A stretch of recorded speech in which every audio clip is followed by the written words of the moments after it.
मैंने खुद अपने बेटे को खड़ा कर, मैंने खुद अपनी सीट में पार्लियामेंट बनी गई, पार्लियामेंट में दूसरे लोग बुलाए, मैं राज्यसभा में गई और दूसरों बुलाया, क्योंकि ये जमात एक आदमी से नहीं है, ये जमात सबसे।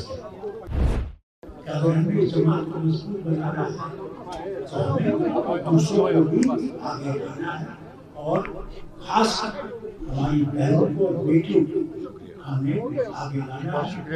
कल 22 अप्रैल है, 22 टेरर अटैक की एनिवर्सरी है और उस पे क्या कहना चाहेंगे आप उस एनिवर्सरी पे? ये समझता हूँ वो एक जबरदस्त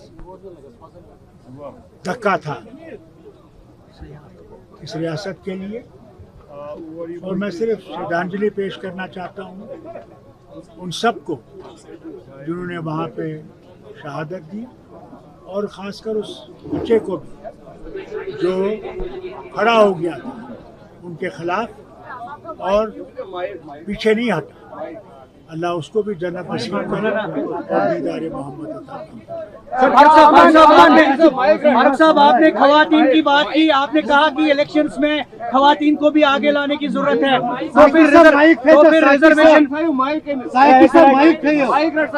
तो रिजर्वेशन बिल की मुखालफत क्यों? रिजर्वेशन बिल जो रिजेक्ट हुई, सुनिए जी, हमने कभी रिजर्वेशन की मुखालफत नहीं, इस गलतफहमी से निकली।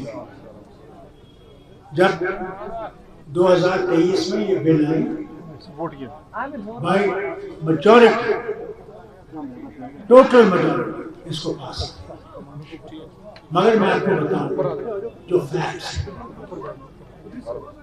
फैक्ट्स ये है कि जब भी वो नरसिम्हा राव जी का जमाना हो या उसके बाद का, जब भी ये पेश हुआ किसने ऑपोजिशन, जो आज हुकूमत में है, ताकत में है, उन्होंने इस रिजर्वेशन को नहीं होने।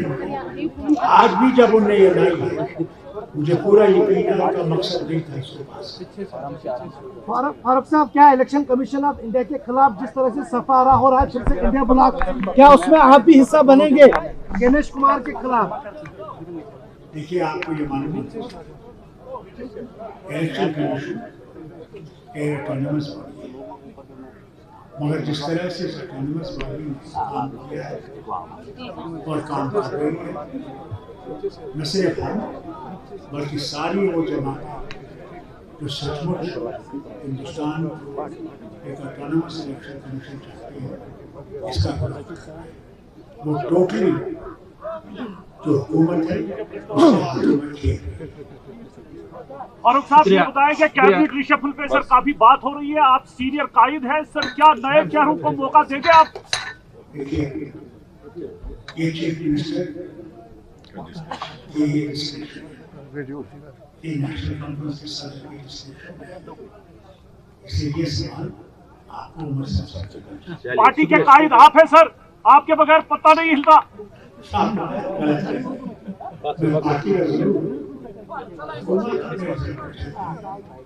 पार्टी है तो हुकूमत पार्टी नहीं, पार्टी हमारा काम है पार्टी को मजबूत करना, जो भी पार्टी को मजबूत करना।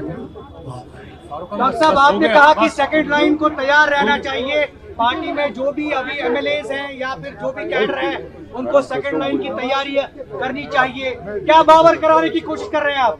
मैंने खुद अपने बेटे को खड़ा कर, मैंने खुद अपनी सीट में पार्लियामेंट बनी गई, पार्लियामेंट में दूसरे लोग बुलाए, मैं राज्यसभा में गई और दूसरों बुलाया, क्योंकि ये जमात एक आदमी से नहीं है, ये जमात सबसे।